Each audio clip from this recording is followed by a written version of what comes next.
Kembali di presisi utama pemirsa, semaglutide beberapa tahun ini digunakan sebagai obat mengatasi obesitas yang diedarkan dengan merek Wegovy dan Ozempic, selain juga obat lain yang dipasarkan sebagai Zepbound dan Mounjaro.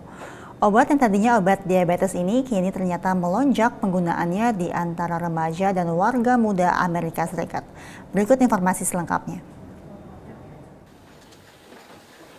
Banyak yang belum pasti dari penggunaan beragam obat resep dokter untuk mengatasi obesitas. The clinical trials studied these medications in people who have obesity or overweight with at least one weight-related complication, but we're seeing the Wild West right now of people taking these medications, people in whom they have not been studied.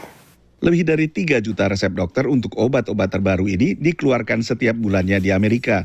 Menurut data terkini dari perusahaan teknologi kesehatan IQVIA, satu perkembangan di luar ekspektasi adalah lonjakan penggunaan obat-obat ini di antara warga muda dan remaja. Little has been known about the use of GLP-1 receptor agonist medications like Wegovy or Ozempic in younger patients. And what we found was that there was a 594% increase in the GLP-1RA medication dispensing between 2020 and 2023 among adolescents and young adults in the U.S. Menurut pantauan IQVIA, selama 2023, obat seperti ini digunakan oleh 162.000 lebih pasien usia 18 hingga 25 tahun dan hampir 31.000 pasien usia 12 hingga 17 tahun.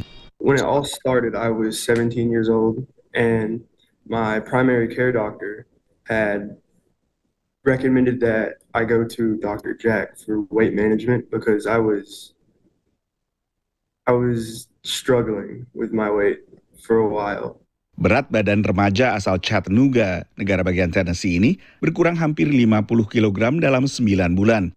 I feel like if I hadn't started Wegovy, it would have the weight issue would have continued and increased because I was pre-diabetic before I started it, and it was an actual physical health risk for me.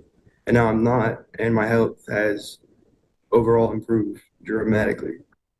Menurut data Pusat Pengendalian Penyakit AS CDC, sekitar 20% anak dan remaja AS mengalami obesitas, sehingga perkembangan ini menjanjikan, meski juga perlu penelitian lebih lanjut. The trials that led to the approval of the medication, particularly in the adolescents, the kids were followed for a year, but I think we still have to understand what the real world use and impact is on long-term weight trajectories. Pada awal 2023, sebuah organisasi dokter anak Amerika, yaitu American Academy for Pediatrics, merekomendasikan penggunaan obat-obatan anti-obesitas terbaru untuk mengatasi obesitas pada anak bila sang pasien anak tidak bisa menurunkan berat badan dengan cara-cara konvensional. Ini dilakukan tak lama setelah akhir 2022, regulator memberi lampu hijau bagi penggunaan semaglutide untuk pasien anak di atas usia 12 tahun. Dari Washington DC, saya Nova Purwadi dan tim VOA. Pemirsa, kami akan segera kembali usai jeda berikut ini.